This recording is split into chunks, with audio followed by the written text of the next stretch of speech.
ব্রাজিলের এক্সামিশন এবার কি পূর্ণতা পাবে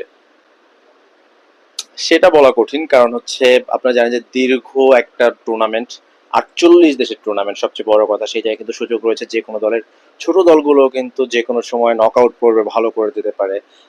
সো সেই জন্য কিন্তু আগেই বলা যাচ্ছে না যে এক্সাম মিশন পূর্ণ হবে কিনা ব্রাজিলের। তবে ব্রাজিল যে বিশ্বকাপ মিশন শুরু করবে সেই মিশনে কিন্তু একটা ধাক্কা অবশ্যই খেয়েছে।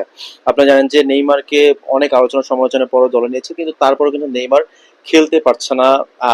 প্রথম ম্যাচ তো নিশ্চিত খেলতে পারছে না, এবং গুঞ্জন রয়েছে গ্রুপ পর্বের কোনো ম্যাচে তিনি খেলতে পারবেন না, কারণ তিনি কাফ ইনজুরিতে তার কিন্তু যেই ম্যাচ ফিটনেস সেটা কিন্তু নেই।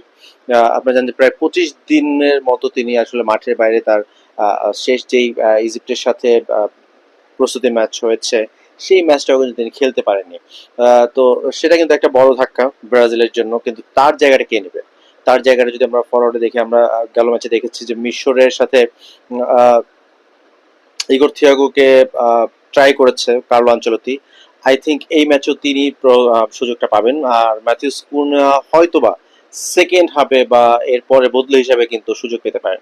আমরা যদি একটু ব্রাজিলের একাদশটা নিয়ে একটু চিন্তা ভাবনা করি, সেই জায়গায় কিন্তু আলিসন বেকার কিন্তু অবভিয়াস চয়েস, আসলে তার অভিজ্ঞতায় ভরপুর যদি বলি।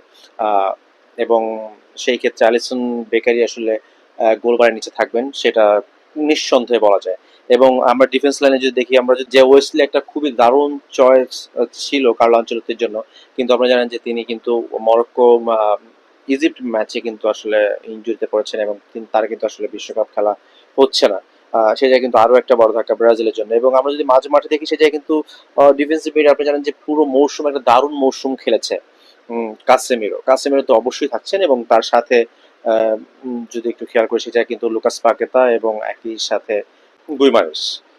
তিনিও কিন্তু লাস্ট ম্যাচে গোল করেছেন, এবং গিমারেস যে সেরা ছন্দে রয়েছেন, তার কোনো বিকল্প আসলে দেখছি না একাদশে। এবং ফরওয়ার্ড লাইনে তো অবভিয়াসলি ভিনিসিয়াস জুনিয়র এবং রাফিনিয়া। এই যদি দেখি যে ব্রাজিলের যে লাইন আপ, সেই জায়গায় কিন্তু ও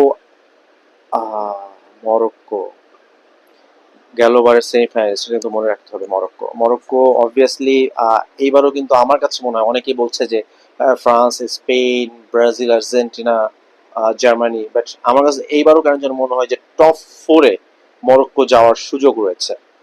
এবং আপনারা জানেন যে মরক্কোর যে টিমটা, আশরাফ হাকিমি, ব্রাহিম দিয়াজ, ইসা দিওপ, এবং তাদের গোলবারে যিনি রয়েছেন ইয়াসিন বোনো, তিনি গেলবারই সেই চমক দেখিয়েছেন। এবং আরো বেশ কিছু ফুটবলার রয়েছে যারা অনূর্ধ্ব 21 থেকে উঠে এসেছে, তাদের কিন্তু পুরো মৌসুম জুড়ে কিন্তু ভালো খেলেছে।